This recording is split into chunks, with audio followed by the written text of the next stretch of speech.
All right, that's the way to do it. All right, that's great. Thank you. Later, if you have a question, I will answer it with great confidence and assurance. You'll feel good even if I don't know the answer. But you'll have to stand in the middle of the aisle, walk into the microphone. They're taping this, I think. Has somebody come and punched this? Did you see a kid come in here?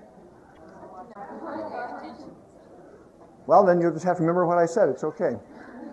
I've come here this morning as a salesman. I have been here as an educator, and you could believe what I said as an educator. But your dad told you years ago, and it was probably good advice, don't believe anything a salesman tells you. Check it out first. So I want you to know, I flew down here from Michigan with the books that we have to sell, and I came down here to get your money. So we can start. I want you to understand, I'm not here to educate you. I'm here to sell you something. I have a whole series of books called Writing Strands. You know that, or you wouldn't be here. The best way I can express how this program came about and the values of it are to tell you the experience I had with my child when I homeschooled him in language arts. Hi. He came home one day.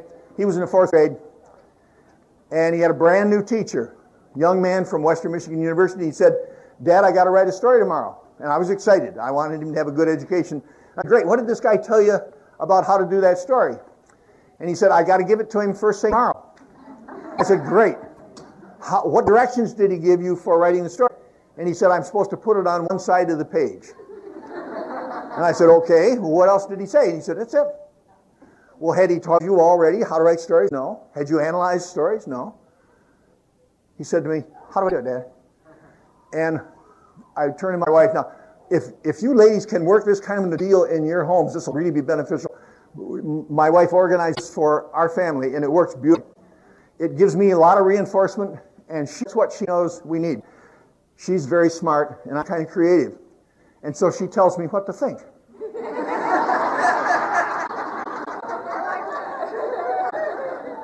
And then I do that. And then she says, "Hey, that's a good idea." So I end up feeling really good, and she gets exactly what she knows we need. So I turned to that smart lady and I said, "You know, if this is the caliber of education the kids are getting nowadays, and our son's going to be exposed to this, he should have better training than that." We were both English teachers. And she said, "Right." She said to me, "Why don't you make a little outline to show Corey," that was his name, "how to write a story?" And so in 4th grade words I did. I wrote a little outline and told him that all stories are based on conflict, and there's a force for one thing and a force for another thing, and those forces come in contact, and they fight it out, and there's a climax to the story. And I stapled it to his paper and sent him in the next day with his story. And this guy called me on the phone. He said, "Mr. Marks, yeah? You got any more of those?" I said, "More what?" And he said, "More outlines." I said, "Why would you want outlines?" He said, "I just graduated. They told me how to teach arithmetic and grammar and spelling and history. I have no idea how to teach kids to write." So I wrote him a couple more and sent him with a kid. And I said to my wife, "We should do this at home. We're teachers. We can handle this." And she said, "Sure, but..." What? She said, "We can't do for our own child what we're now doing for the public school kids." I said, "What do you mean?" And she said, "Read these research reports." And she handed me a whole sheet. There were 50 of them. "And then we'll have a conversation about this." And I said, "Fine." I went off the corner and I read 50 research reports. They were all on how kids learn to use their language effectively. Without exception, every report shows there is no connection with a positive correlation between the study of grammar and the ability to communicate effectively. Let me say it different ways. A child can diagram a sentence perfectly. This doesn't mean he can write one. He can identify a noun with great precision. This doesn't mean he can pick to use one with skill. There's no connection between, even different part of the brain. Grammar part, almost like math. The language part, different part of the brain. He said, in our school system, we have a grammar book and a workbook for 2nd grade, and they're blue. We have a grammar workbook and a textbook for 3rd grade, and green. We have a grammar, and right up through 11th grade, even the college prep kids are diagramming sentences in the 11th grade. Crazy. She says, all the research shows this is not an effective way to do it. The essay doesn't have a grammar component. California Achievement Test doesn't have a grammar component. California Achievement Test doesn't have a grammar. College Admission Test don't have a grammar. Nobody in this kid's life is going to know how to that he knows how to diagnose a sentence. Why waste years of his life teaching him that? And I said, well, I don't want to do that. And she says, nobody will ask him what a predicate nominative is, and if he can answer, give him a job. I said, well, that makes sense. So we can't do that to him for two reasons. One, we love him. Now, we used to like the kids we taught, but I never really understood love until we started with our own, and it makes a big difference. And the second reason is we're going to send him to university. It's going to cost us about $100,000, and to be ready. And I really understood that. And I said, you're absolutely right. What do we do if we don't teach him grammar? She said, we teach him how to write. And I said, great. I was teaching seniors in a Class A school. They were headed for college at the time. And I said, I can do that. And she said, good. What are you going to do? And I said, I'll teach him to write. She said, specifically, what are you going to teach him? I said, what do you mean? And she said, before you teach a kid anything, you have to know exactly what he's going to learn, don't you? I said, well, sure. He needs to know how to learn to write. No, exactly what skills does he have? And I said, okay. And I didn't know. I had been teaching for years. Nobody had ever said to me, Dave, when the kids come in here in the 11th grade to your room, this is what they're going to know about writing. When they leave you and head for university, this is what they should be able to do. Nobody ever defined for me what I was doing. I was really embarrassed. Here I was making, at that time, $25,000 a year or something. This was in the 70s. And I had no idea what I was doing. And I had to turn to her. I said, I don't know. And she said, let's find out. And I said, how do we do that? And she said, let's go to the universities and ask what kids at the university have to know. And we went to 5 universities in Michigan. We said, the heads of the English department, we're going to send our son to a university. We want to know what universities require of kids coming in as freshmen. And all 5 said, teach him to write sentences and paragraphs. And I said, wow, these are graduate? And she said, yeah, they come here, they can't write sentences, they can't write paragraphs, they have no idea how to structure information. We said, well, our kid can do that. If he comes here beautifully prepared, we said those to all 5. If he comes here beautifully prepared for your school, exactly what he should know, what should he know in terms of writing skill? And they all said this. A kid at university who is really prepared for that university work should, 1, know how to argue a position convincingly. ARGUE. 2, they should be able to explain with clarity complicated situations or objects. 3, they should be able to anticipate and control emotional reaction to their prose. And 4, they should be able to give people the benefit of their research in reports. Just take it right back to school. Kids would hold up 1 finger or 2, and you held up 2, and Number 2 was explain with clarity complicated situations, conditions, or objects. So we're talking about 95% of the work a kid does at the university in terms of writing is either explanatory or argumentative exposition. They're essays that convince people of something or explain something. So we went home. We said, okay, we got a little guy, 4th grade. We have a goal for us. We're going to homeschool him. Let's find materials to teach this little guy those 4 skills. We called publishers. We got catalogs. We went to bookstores. We talked to teachers. We looked in libraries. Everything we could find was driven by a study of grammar. And she said, why don't you design these assignments for him? If you're not going to teach him grammar, and that's pointless, why not design? So we went home. We said, okay, we've got to figure out how to teach him to argue. Let's find something to teach him to argue. We found debate. There was no material on argumentation for exposition. So we got a bunch of well-done arguments, and we took them apart. We said, this is the first thing an arguer does, the second thing, third thing. We made an outline. Then we said, okay, have a goal when he's 18. We're going to teach him to argue. We've got to figure out what parts of this he can learn at what levels. And so we said, okay, he'll be in the 5th grade. He can learn this. And 6th grade and 7th grade, we had what we called a strand of experience for him. That's where we got our aim. We did that with all 4 modes of writing. We had a big roll of butcher paper on the floor in the kitchen, and it had all things tacked to it, and it was a mess. But we had a plan. We had a little bit. We had a goal for him, and we had a way to get him there. We made assignments. We gave them to the kid. Before we made assignments, we would look for how assignments are structured, because I didn't trust what I knew anymore. And we found A lot of assignments like this, you may recognize explaining your dog's been lost and describe your dog so the neighbor will recognize it. Use full sentences, use 3 paragraphs, use detail, and make it interesting. But we couldn't find anything to tell the kid how to do this. If a kid can write a sentence and understand paragraph structure, he needs to be told dogs come in 2 parts. They come in behavior and they come in appearance. And appearance always breaks down color, shape, and size, so you're going to have at least a paragraph on each of those. And behavior comes in good and bad, so you have 2 paragraphs there. You'll have a 5-paragraph paper, probably. There has to be an introduction mentioning the dog is lost, the breed he is, when he was last seen, and where it was. And there should be a conclusion saying if you find this dog, give him a bath and bring him in the zoo. So we decided when we wrote our assignments, these are the same assignments now that we had, I brought down here for you. The kid has to know exactly what he's going to learn.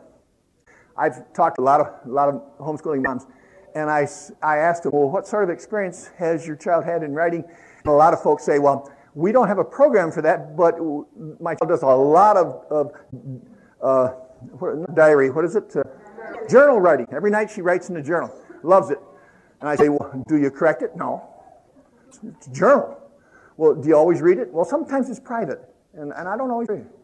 And it's like saying to your daughter, I want you to be a good cook. So every night now, I want you, after dinner, go in the kitchen, you cook for 20 minutes, and then run it down the garbage disposal. We're not going to check it. And you're going to end up a good cook. You recognize how dumb that is, but we're doing the same thing teaching writing. Before he gets an assignment, has to know exactly what he's going to learn. Then there has to be a list of objectives so that he knows that this is what mom's going to look for to make sure he has that skill. Then there has to be some activity before he writes. In our books, we call it pre-writing. He looks, he reads, he talks to somebody. So when you tell him to do something, he doesn't go to pen immediately begin to think. His mind has to be in here. And then it has to be broken into pieces he can handle. So he knows, okay, day 1 I'm going to do this, day 2 I'm going to do that, and I don't worry about it yet. I haven't done day 3 this, day 4 this. There has to be models to follow. He's got to say to himself, when I'm done, that's what it's going to look like. So we made assignments for all those levels. We gave them to Corey. We said, do these. And if you have trouble, come and talk to us. And he started out, and he liked it. We were fortunate. He liked to write.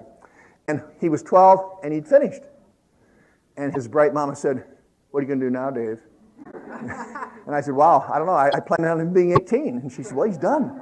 And I said, I trained him to go to the university. I'm going to take him over to Lake Michigan College and enroll him in freshman writing this summer, and we'll see what happens. She said, he's 12. I said, yeah. Well, they won't take him. Summer school's full of adults. Everybody, the younger ones there will be 24, 25, and he's only 12. And I said, yeah, I want to try. It took me 2 days fighting with these folks, got him in. The first day in class, I sat out in the hall and drank coffee, and he went in. It was an hour-and-a-half session, and he came out, and his head was all over like that. And I said, what's the matter with your neck? And he said, I can't straighten up. I said, why? He said, I've been writing like that for an hour and a half. He said, I got a kink. And I said, well, what have you been writing? And he said, the very typical freshman writing assignment. He said she put a pop can and a pop bottle on the desk, and she said, I want a comparison paper from you guys. You have an hour and a half. Go ahead. She wanted to see what they wrote like. And I said, how'd it go? And he said, pretty good. I said, what'd you do? And he said, well, I know that when you're looking for comparisons, you're looking for similarities and differences both. And to know what to talk about in terms of similarity and difference, you have to have an areas examination. So I made that list. I said, well, what'd you put on that list? And he said, I talked about the material made from, the methods of opening, the shape of the container, and design on it. I said, did you find similarities and differences in all 4? And he said, yeah. Did you have an introduction? He said, yeah, I talked about we have to make decisions. And when we do, we have to choose from a number of opportunities, and we have to compare them. And I used the pop can, pop bottle as an example of how you do that. And I said, it makes sense. He said, yeah. I said, you have a conclusion? He said, yeah, you have to use your decision. And so I talked about you can't take it to the beach because it could break and cut, and we recycle the can, you have to squash it for you. And he got an A in his first paper in freshman English when he was 12. No problem, walked right through.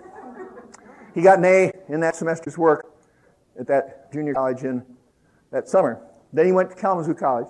He graduated with honors in the creative writing program and in the English department. He got his Master of Fine Arts at North Carolina in the Warren Wilson School, very fine creative writing program. He applied for University of Houston in their doctoral program in creative writing.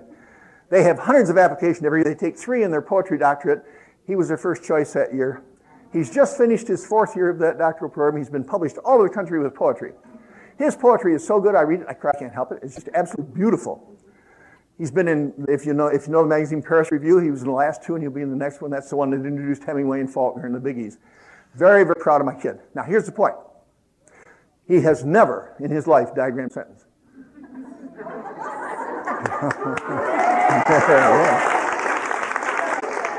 He's never underlined a noun with 1 word and verb with 2. Huh? Yeah. He's never memorized the prepositions. He's never identified by description the difference between a phrase and a clause. I never gave him that junk. This is what I did. I said to my son, as I would recommend you say to your children, if that's your audience, and this is the body of material you're going to give to that reader, and you have designed a reason for that, this is how you organize that material to give it to that reader for that purpose. And if you do that, there's a logic to the presentation of this material.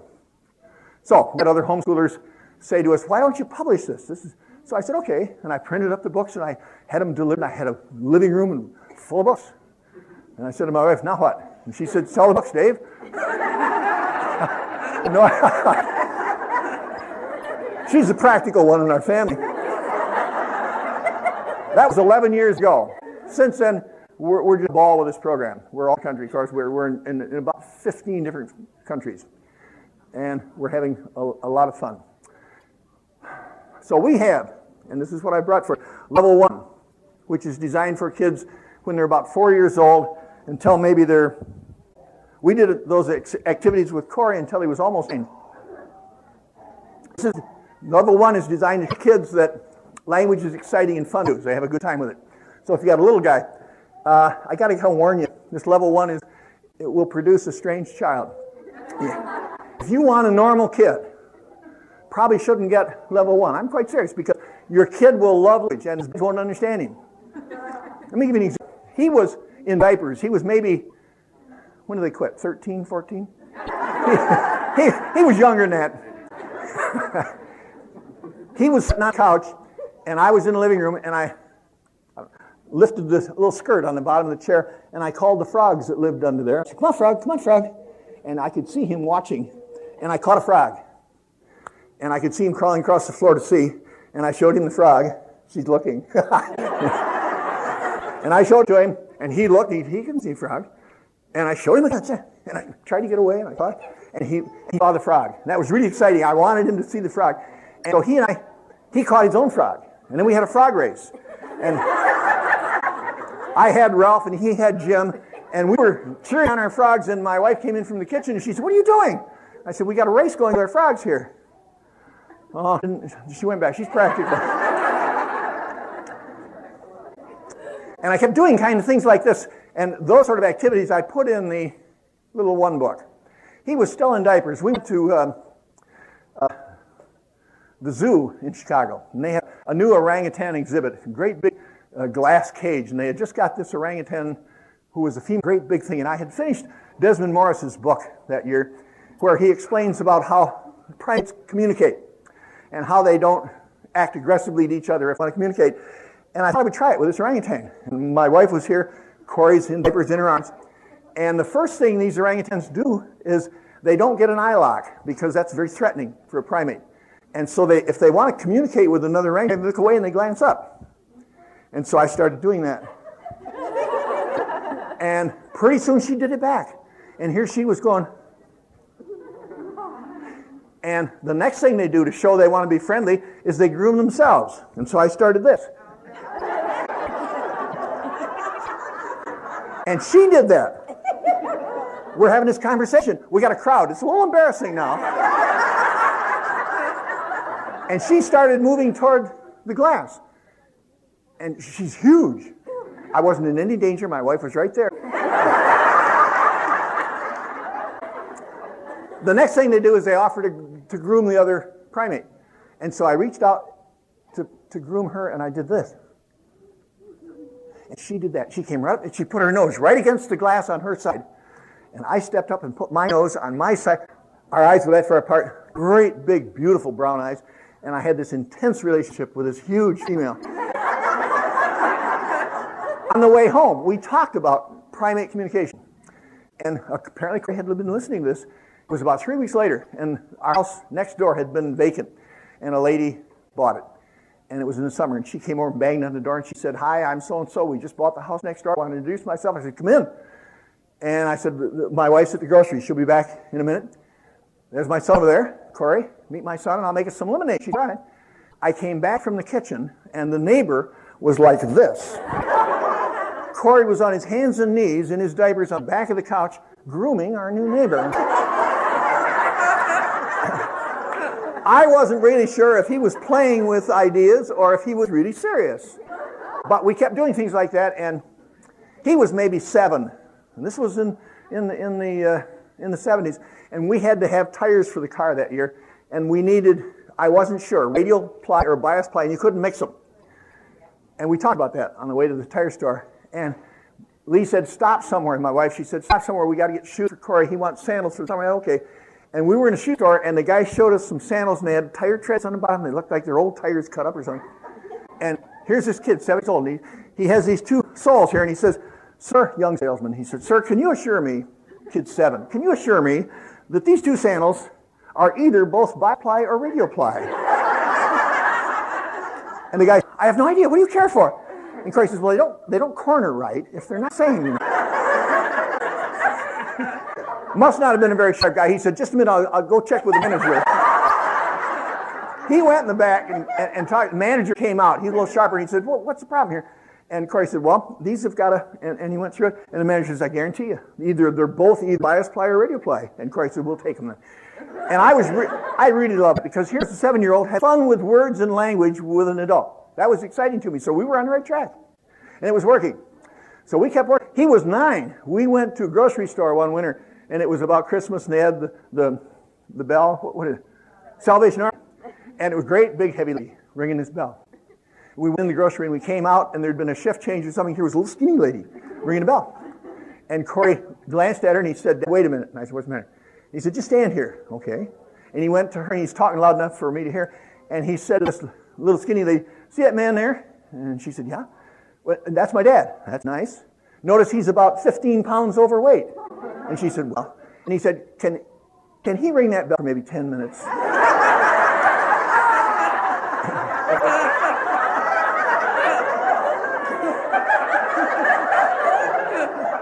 So I got to tell you, if you use this level 1, you won't have a normal kid. He'll love language. Level 2 is right on 2nd grade, designed for a kid who's 7 years old who can write a sentence like, "We live on the corner." Level 3 is a broadly designed book for most kids coming into language arts with us, because it's full of organizational skills. Kids at that age, 8 to 12, are just full of information. And when it comes out, it's garbage. They have no idea how to organize this for consumption. And we have to teach the kids. So we designed level 3 for a 3rd grader or a 7th grader, anywhere in between there. So the books are each designed for 90 days. So if you have a 5th grader, this is 90-day work. If you have a 7th grader, he will do it faster, maybe a month. A 3rd grader should take 90 days. Level 4 is appropriate for an 8th grader just beginning our program, 9, 5th, and so forth. We have a manual for mom to show you how to identify the problems your child's experiencing, how to know what rule to apply to those problems, and how to do it. We have examples of kids writing on various levels to show you what other homeschooling parents have had their kids write. And we have mom's comments in there. We have our evaluation of that work. We have their rough draft and their finished copy. And then we invented conversations with those kids to show you how to talk to your children to develop further skills. We have a really nice spelling program, which I'll tell you about later, in the book. We show you how to work with a rough draft and a 2nd draft and a 3rd draft and so forth. And it kind of makes you an instant English teacher. And it's very handy with all levels. It works from level 2 right up through the last program. We have 7 numbered books. The 7th book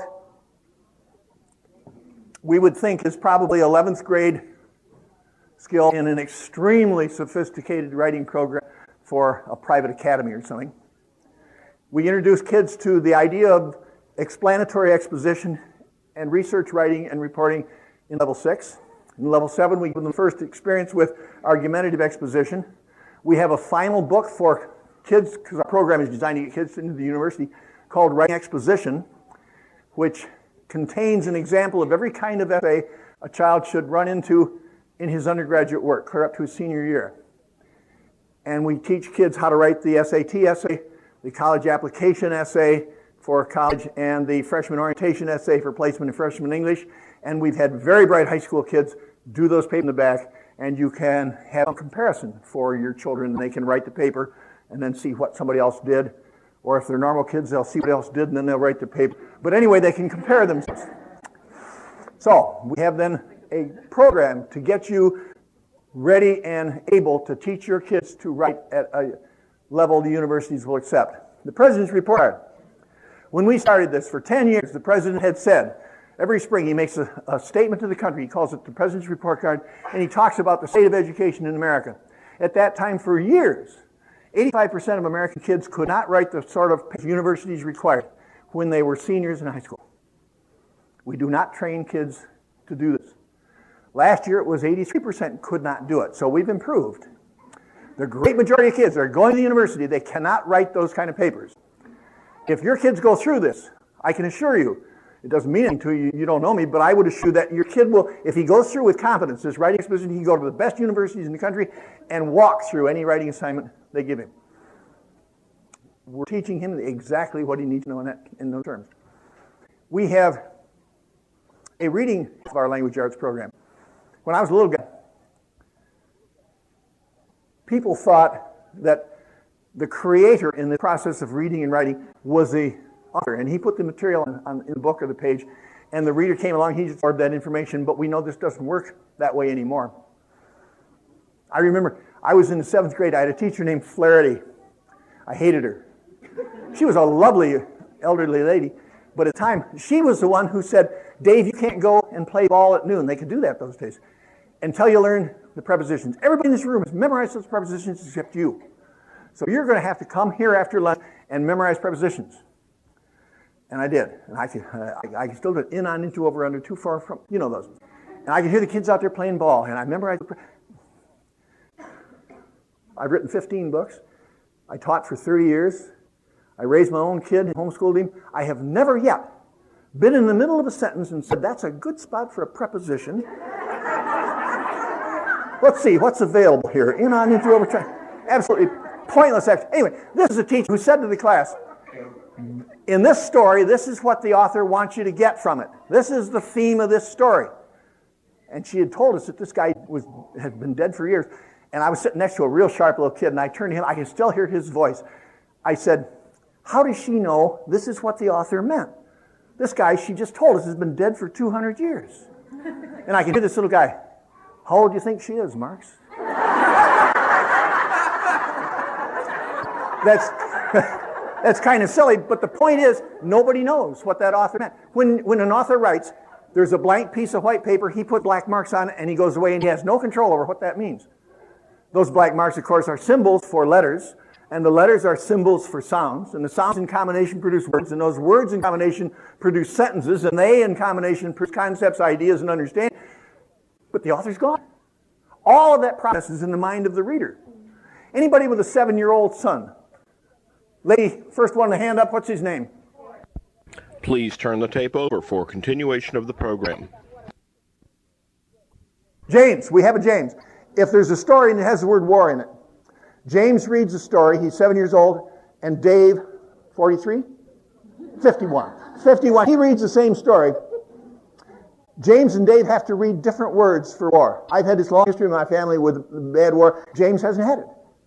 I can't say to James, this is what war means, because he wouldn't understand it. He has to experience that.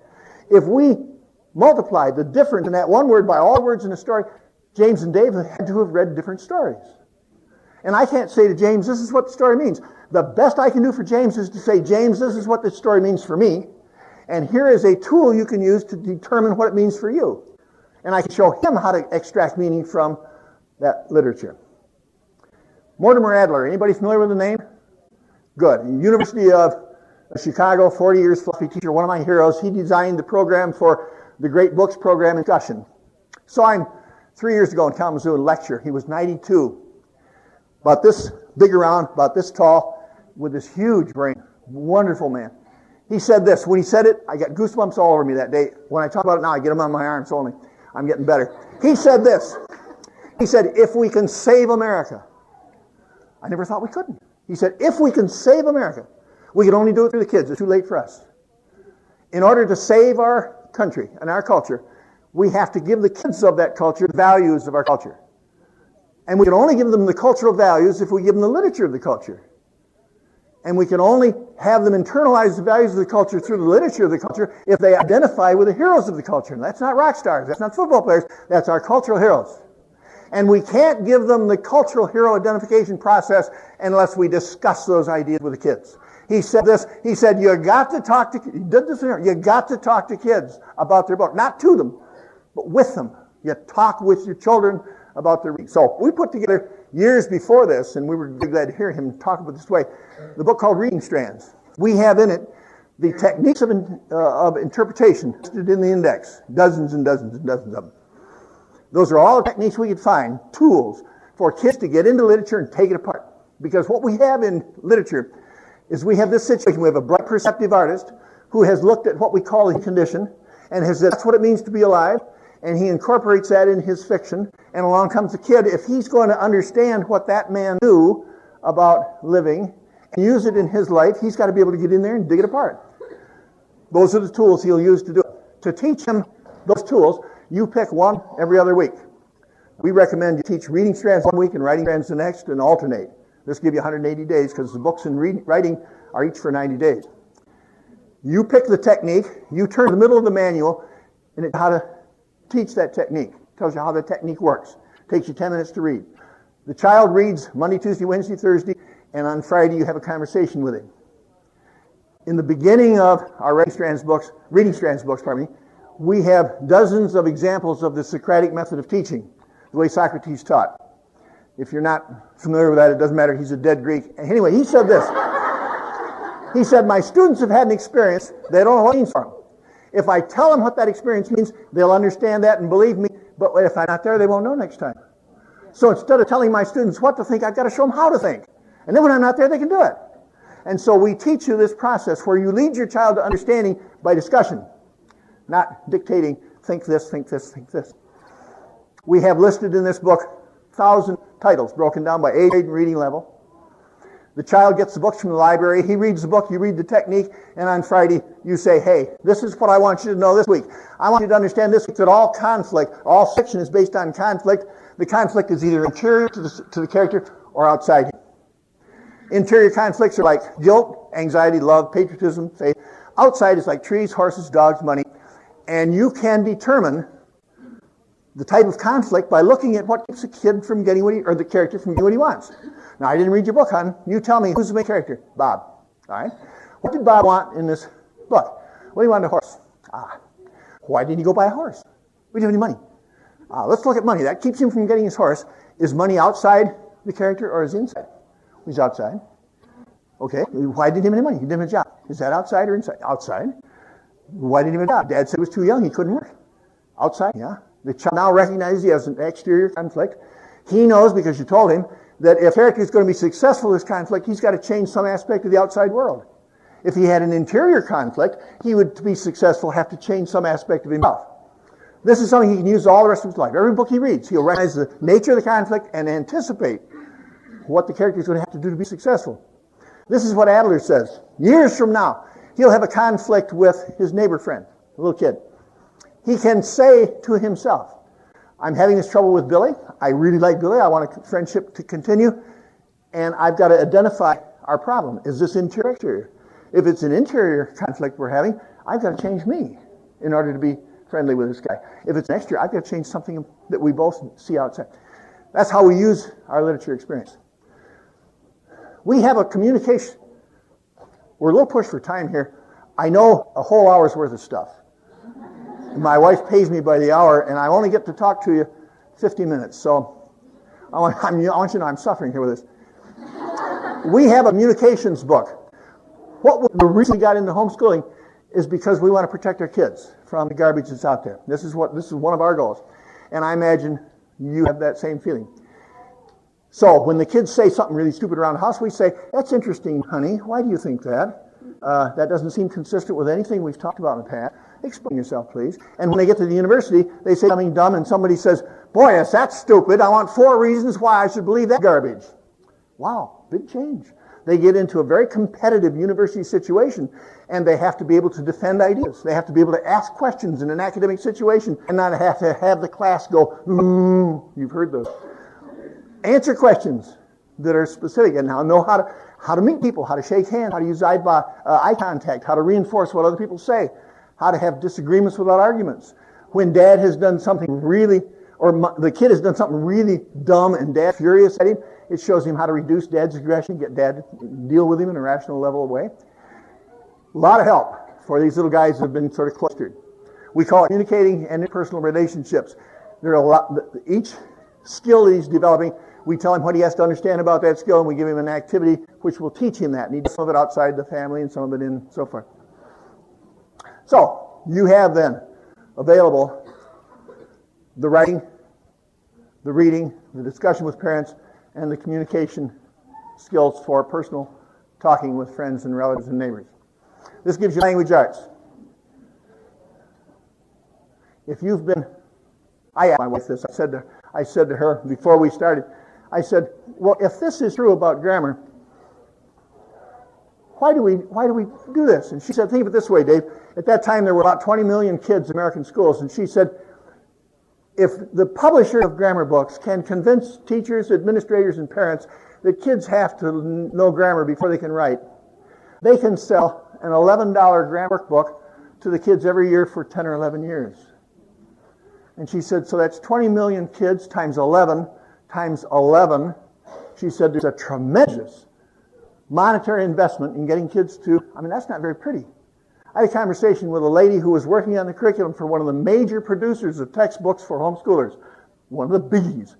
And she was on the committee doing language arts. And the president of that outfit came in and talked to them, and he said, we know grammar does not help kids learn to write, but we make so much money with our grammar program that you have to put it in the curriculum.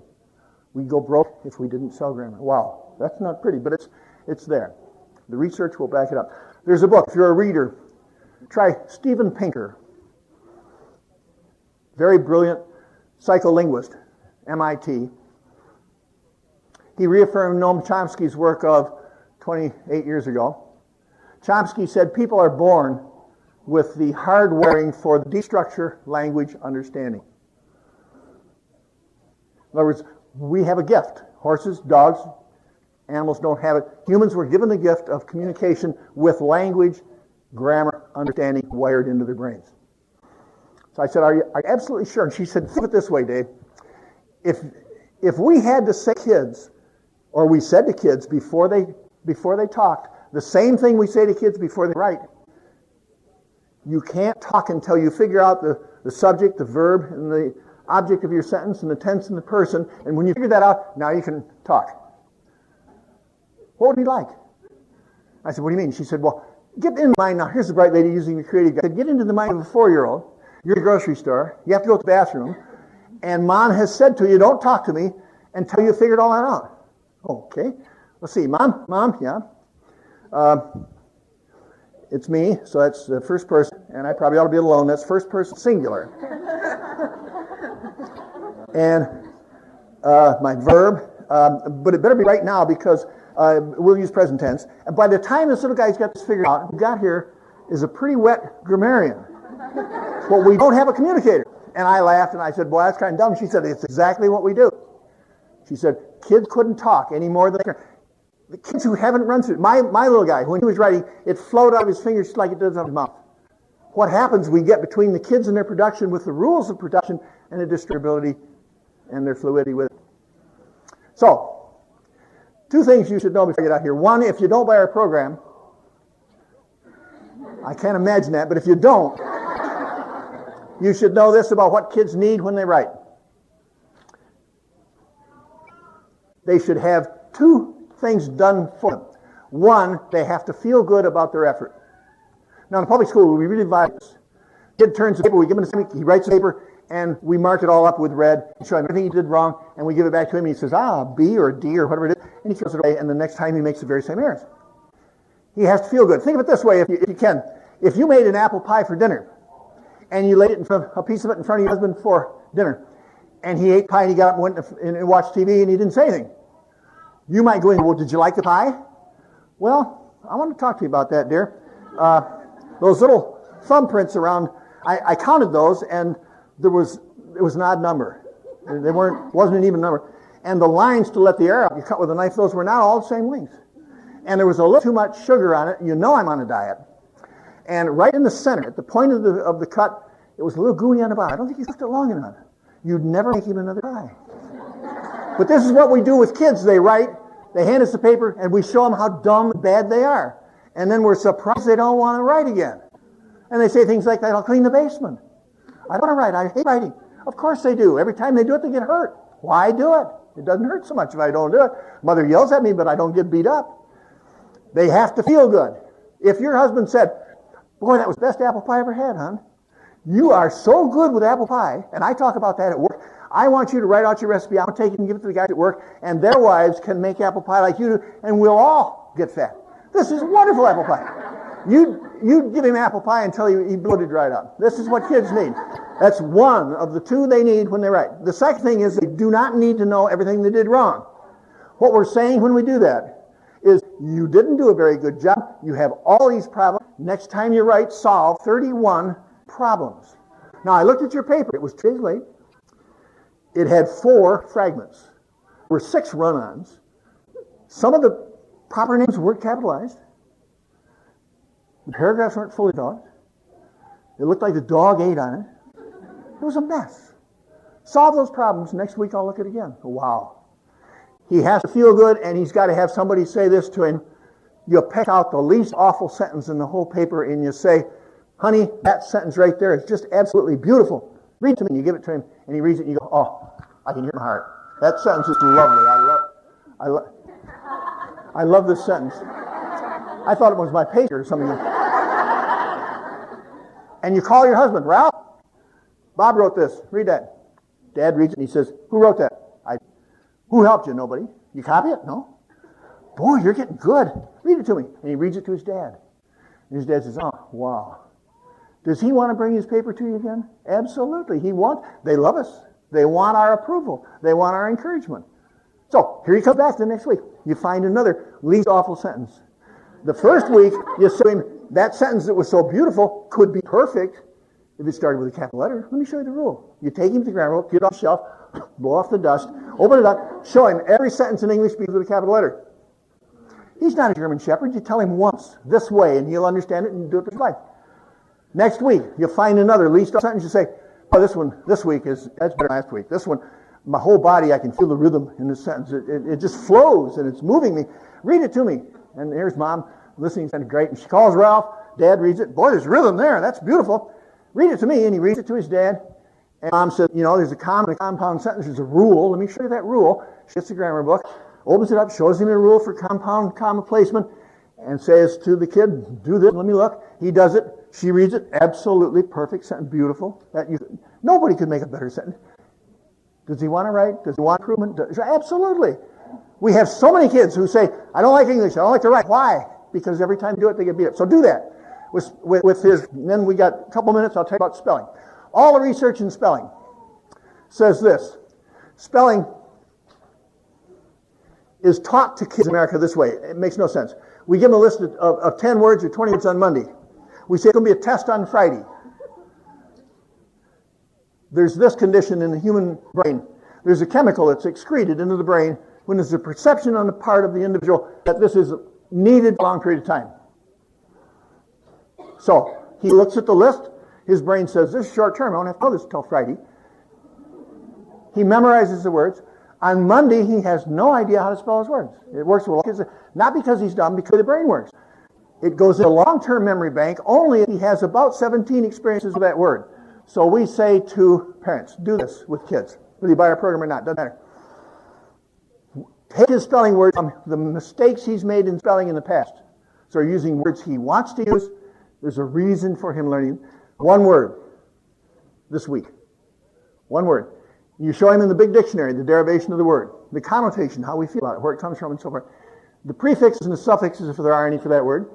the root of the word, the rule in English spelling that applies to that word, if there is one, and then you have him make 3x5 cards with a magic marker with that word spelled accurately.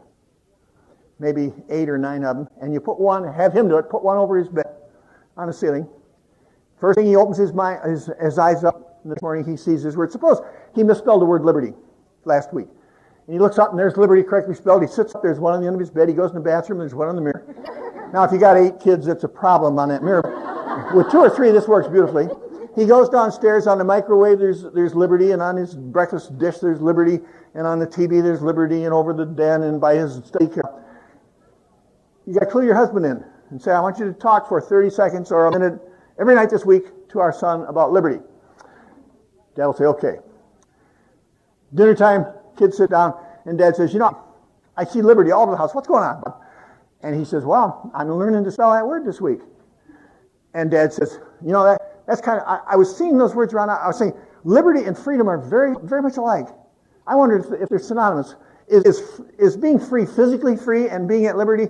You can make choices, but physically you can't carry them out. Is there a difference between liberty and freedom? What do you think, Bob? And he and his dad talk about that. On Tuesday, Dad says, a lot of people died so we could have liberty in this country. They had their eyes blown out and their legs cut off and so forth in wars. Do you feel anything for all those people who sacrificed so we could be free in America? Do you feel anything for thousands of people who sacrificed? And on Wednesday, Dad says, if somebody tells you what to do and they have authority over you and you do exactly what they say, you can't make a mistake. If people tell you what to do. But if you're free to make your own choices, you can make mistakes. When you do, other people could be hurt. I want to know if you see a relationship between freedom and responsibility. The more freedom you have to act, do you have to be more responsible? And by Friday, after that discussion and the work with this kid is an expert in liberty. You taught him one word this week, he'll never forget it. You can either teach him 20, which he'll forget, or you can teach him 1, which you remember. You can give him 50 words a year this way. The average adult spelling vocabulary in America is about 300 words. You can teach him, he'll be home for years. You can teach him 50 a year. None of the anxiety, the frustration, the repetition, and the guilt. When you say things like, we studied that last week and now you don't know it. What happened to you, dear? So, there's our program. We can change large bills. If you have questions, we got a couple minutes. If you'll step to the microphone. Otherwise, thanks for coming in. Enjoy talking to you. Very nice.